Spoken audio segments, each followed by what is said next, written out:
File? Do they want to do that? The answer is no.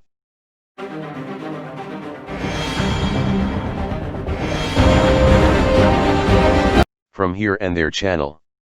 Some parliamentarians mentioned a scandal related to employment in the Ministry of Electricity, in exchange for large sums of money.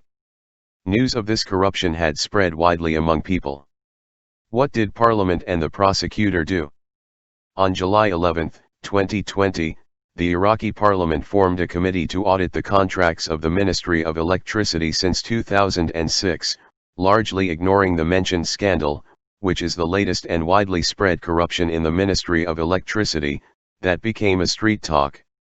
It is the employment of tens of thousands, in exchange of large amounts of dirty money, bribery, of up to $5,000 each, almost openly, without real need, authorization, financial allocation, or real work. The number of appointees has exceeded 100,000.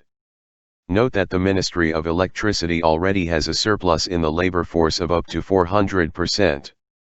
Most of the appointments were made for specializations not required by the Ministry of Electricity, and a large number of them do not hold any educational qualifications, and without conducting any interviews, tests, or assessments. The requests of the applicants who did not pay bribes or rely on one of the parliamentarians were rejected, even if his qualifications were among the basic competences of the Ministry of Electricity. If the bribes paid were invested in the right way, then they sum a huge amount, sufficient to build a power plant that produces energy that covers the needs of an ordinary governorate in Iraq. If we assume that each of the appointees, whom all are surplus from the need of the ministry, cost the state an amount of $500 per month, then the monthly amount of costs borne by the budget exceeds $50 million per month, which is wasted without production. It is sufficient to build an electric power unit with a capacity of 60 megawatts per month, sums to 720 megawatts per year, help in reducing the shortage in power supply. Note that the costs of the workers, whom are all surplus, increase annually with the increase of their salaries. The officials who carried out these destructive appointments to the Ministry of Electricity and the general budget of Iraq, which ministries always complain that it is not sufficient, did not adopt transparency and equality between applicants as stipulated in the Iraqi constitution, and international treaties and covenants signed by Iraq, and squandered public money with unnecessary and unproductive appointments. The Iraqi parliament, instead of opening a comprehensive and extensive investigation in the scandal, it is repeatedly defend the payers of briberies. It even forces the heavily indebted state, with an empty budget, to borrow to pay money to these people, instead of punishing them and instead of defending those who followed the legal path, and did not pay bribes, and their requests were ignored. Isn't the parliament's behavior surprising? The answer is no.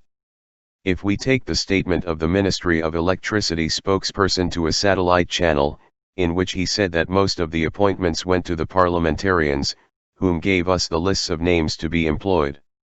The Minister of Electricity at that time, Louis Al-Khatib, the main responsible for these catastrophic appointments, mentioned similar thing. Parliament will definitely not investigate this issue. This mock investigation committee will not lead to any results, nor will point on any senior corrupts.